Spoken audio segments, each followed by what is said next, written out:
hurry!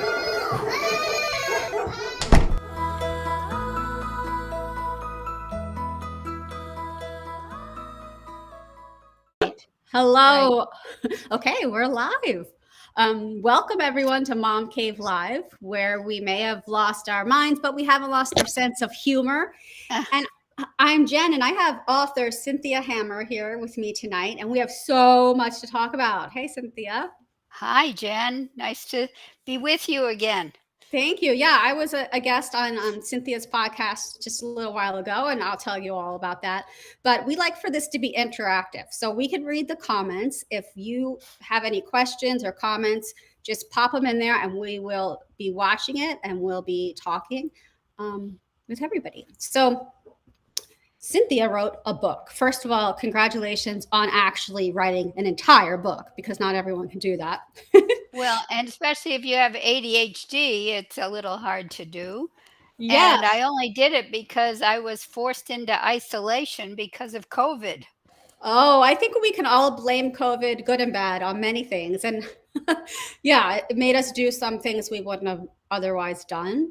Well, I think at least women I talked to, a lot of women figured out their ADHD because of COVID. So it was good in that way. They were home watching TikTok, watching Instagram, and they started recognizing themselves. Right. Well, that is definitely what happened to me and some of my Oh, friends. really? So I would love to talk about that. Before we do, I'll flash up the book, and the link to the book it'll be in the comments. But this is Cynthia's book.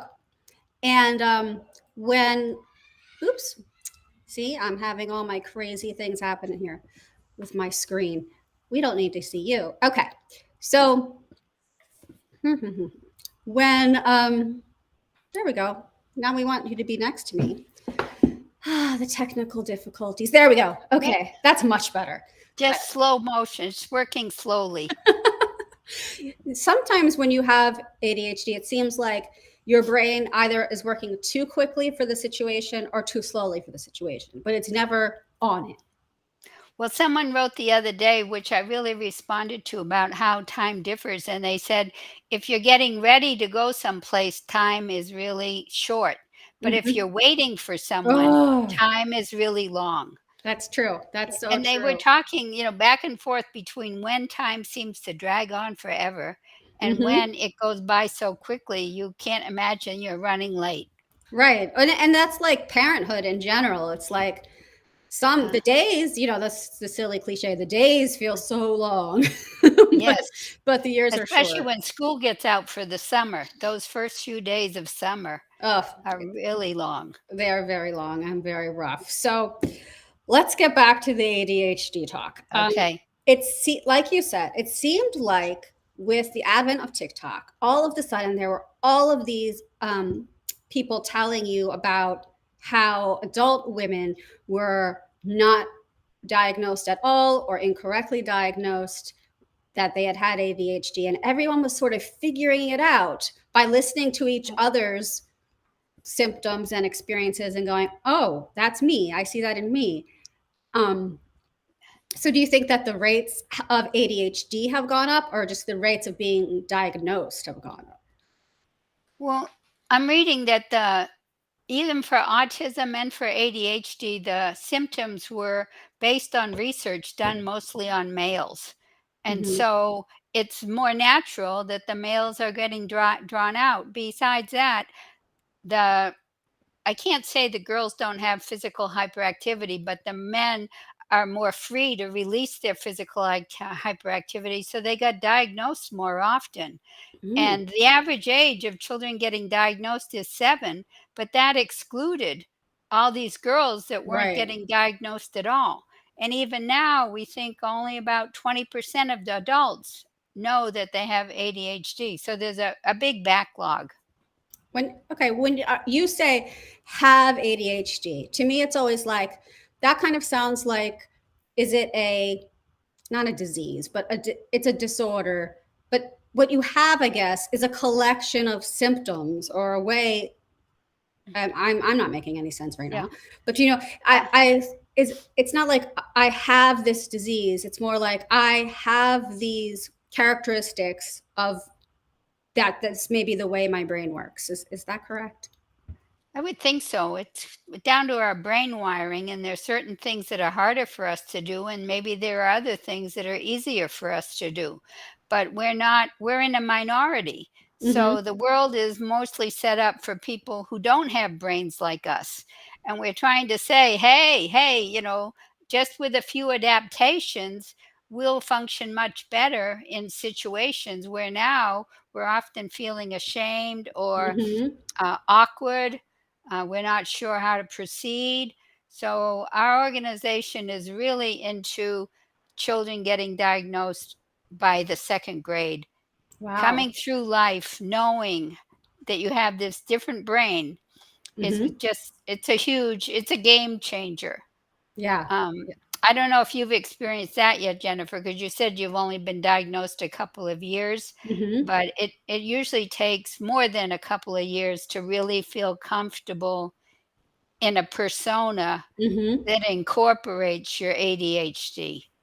Yeah, I mean, to be very honest, there are still times where I'm like, "Oh, is this a real thing?" Is it seems so trendy, especially with like we were talking about the whole Yeah. TikTok thing, and every girl online, girl, we're women, every woman online is saying I have ADHD Yeah. now, and I kind of some days doubt like is it just the trendy thing, and then we get medicated, and it's kind of, is it like in, back in the 50s when housewives were depressed, so they were getting all Oh, kinds of drugs.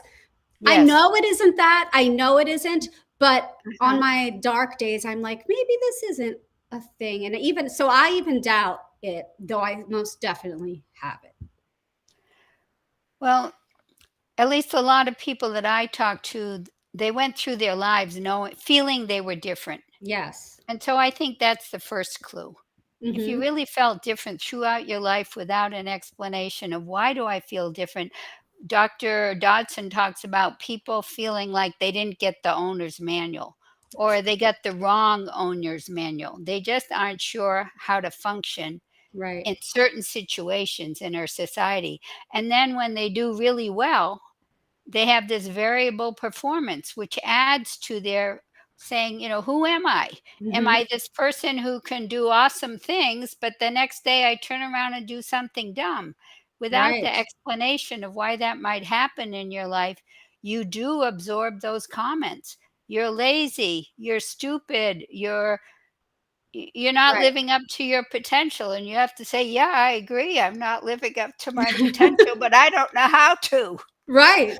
Well, to me, I definitely always felt like different, but I just thought, this is just me. This is the way I am. Something's wrong with me. No, I don't know what it is, but I don't have the energy other people have. I get overwhelmed so easily. I can't Mhm. concentrate on one thing. And Uh, that's just me. And it's kind of this, that's a more negative way of feeling.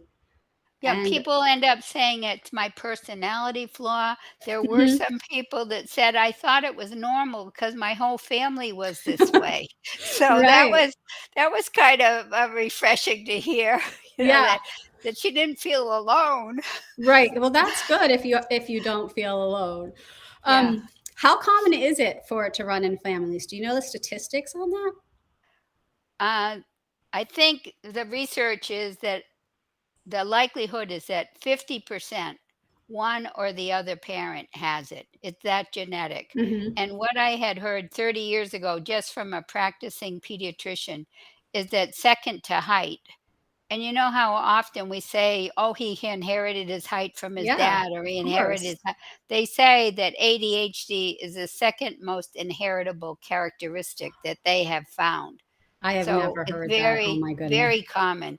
And beyond that, though, if you don't have ADHD in your family, you might have autism, you might Hmm. have bipolar. There are lots of, I guess, parts of the brain where things could just be wired differently. And Hmm. so there's a complex of disorders, I guess you'd call it, that could run in families. Yeah. And if you don't mind me asking, how old were you when you were diagnosed? Well, it was 30 years ago, almost 31. I'm gonna Wow. be 80, next Tuesday, Oh, congratulations. and I got diagnosed when I was 49. And when I Okay. was diagnosed, which happens the same way happens now with a lot of adults, is their child was getting diagnosed and they learned about it and figured this is me also. Okay. But when I was diagnosed, I was ashamed and sad, and I thought I was the only adult in America that knew they had ADHD. Yeah. So so when I found one other person and when Hmm. I found a book, there was only one book then. There was no it wasn't even it was before Driven to Distraction. Yeah. Um um Certainly that before any internet to go and find some oh, chat group to talk about it. yes, right, right, yeah. So having one person in my state, and then we went to a conference together, which was the first conference for adults. Hmm. That was the start. Wow. Wow. Do you think your life would have been very different if you had been diagnosed as a child? Someone I it first up off they say people with ADD have terrible memory, so it's hard for me to remember except certain episodes Hmm. that stand out in my childhood. So it's hard for me to say. Hmm. I know that I wasn't the best student. I was always a B student with an A in gym. In college, I was a C student with an A, with a B in PE. So I don't know if I would have been a better student. I always wondered why I wasn't a better student. I wanted to be. My brother and sister were both in the top classes in their school. So as far as my generation and maybe my dad's upbringing, but he said we could become a nurse or a teacher. Hmm. So even though I think I would have enjoyed being an attorney, now that I look back on it, Yeah. I don't think my parents would have steered me in that direction. And it was a joke when I went to college, but it was mostly you get to college to get an MRS. Mrs. to meet the husband. And did you? Yeah. Did you meet your husband in I college? guess so, in a way. It was kind of an off and on relationship. Yes. Okay. Well, I Mm, must confess, I met my husband in college, and we're still uh, married. So, uh-huh. Yeah. but it wasn't that kind of college. Yeah. So I had a different experience than you as a child, and anyone who's watching, if you want to jump in and tell us if you see Oh, this, what you see in yourself or your kids. I wasn't a, I was a straight A student. I had the highest SAT score that my high school ever had. my Um, amazing. and I loved school. But it was because I was, and that's why I think, no, I was not Eh, diagnosed. Nobody thought well, of and it. maybe that's why you question it too, Hmm. because you're told if you're smart, you can't Right. have ADHD, which is a myth. Right. But if you ever talk to my mother, she'll tell you all kinds of things. Like Uh-huh. she used to always say, Jennifer leaves trails everywhere, meaning I just have piles of stuff. And I'm very like, if something gets put away, I'll forget it exists. So I have to have it there to see it to tell me to do something. And then those pile Yes. up because Uh-huh. I'm not the best judge of time or prioritizing. All of the sudden, it just looks like bombs have gone off. Um, and I think I was a good student because I overcompensated in all of these ways, and my brain was going so quickly. And I put a lot of my angst into, well, if I just study harder, if I just do this, and I memorize these things. Um, and I think I would have been maybe more relaxed if I knew that I had ADHD. Well, I'm wondering when you are a good student, do you get benefits from that? Did you tell yourself, I'm smart, I'm a good student?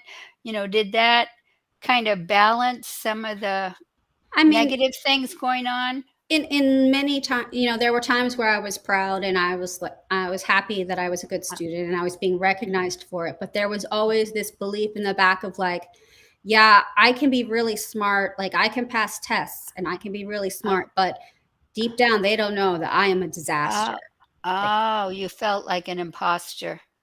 yeah. Well, for me, I was too unaware. I tell people I was too unaware to mask, but when I tried to go for college interviews, and I don't know if Mhm. they still do them in person, the person asked me why my score on my SAT varied between 150 points between one year and the Wow. next year. And she said, "Didn't you feel well that way?" that day. I had no explanation, but Right. when I got diagnosed, I realized that's tied in with probably anxiety, variable performance. Yeah, you can't explain why some days you're on and some days you're off. No. Um, do you deal with like a lot of energy ups and downs and Well, I know when you talked about that, I used to need to take naps a lot. mhm. And I can't say now that I'm back having allergy problems, which also from research is more prevalent in people with ADHD. There's a Wow. lot of health We're conditions so that lucky. yeah, we get the whole ball of wax. I don't Yeah. know. I mean, we do get apparently more health problems because we aren't consistent. We don't follow the doctor's directions. It's Mhm. hard for us to Mhm. follow a diet. It's hard for us to go get exercise. That regularity is hard for us. So now I don't need I think my energy is good all day long. Oh, that's so Except great. yeah. Yeah, Uh, when we talked, I guess I just touched on that. That was like the thing that kept my whole life has been I've been a low energy person, and I get a mhm, ton done, and I'm really productive. But then I just crash, and I feel like if I don't take a nap, I'm going to be ill. I'm going to die. right.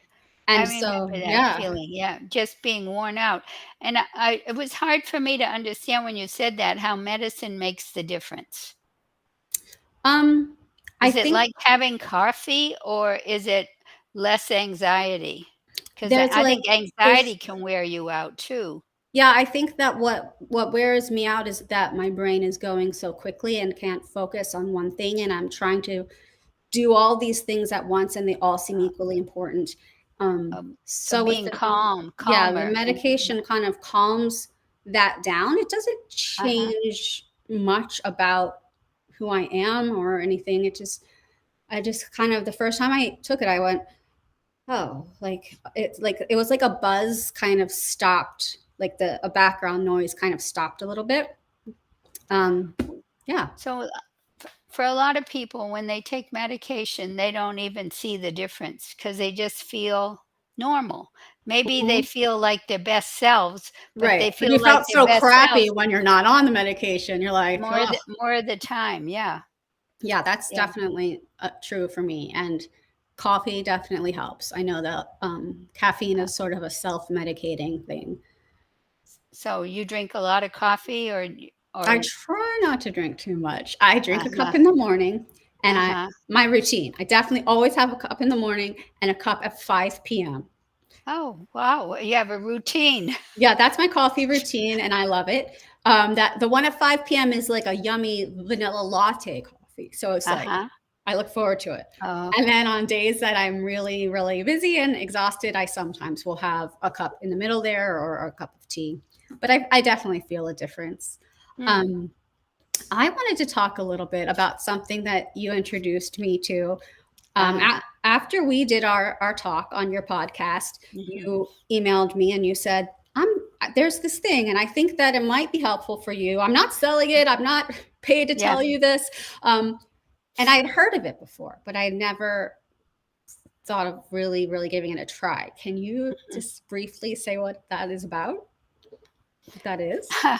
I well, I guess I met someone connected with the company, and as a favor to him, I said I'd try it, and so, for me, if I tell someone something, that helps me to get to do it, but I Oh, can't say that I would have persisted as much as I did without having told someone.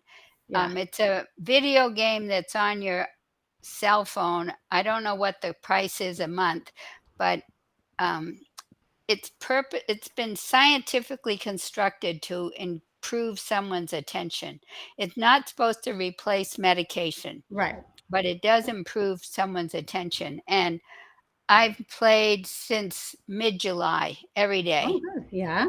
um, and I feel like it improved my attention, and that boring tasks that I needed to do for my organization, I could persist with almost all day long.